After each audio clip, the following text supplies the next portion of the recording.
reais. Agora eu vou ligar pra minha mãe.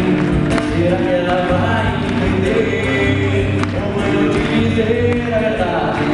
Tô cansado de sofrer nessa faculdade. Não tenho carro, não tenho grana, e muito menos tenho fim de semana.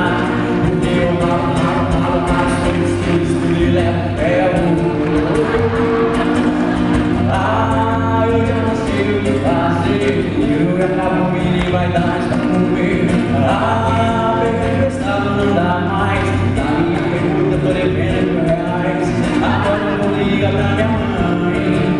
Será que ela vai entender? Ou eu vou te dizer a verdade? Tô cansado de sofrer nessa faculdade.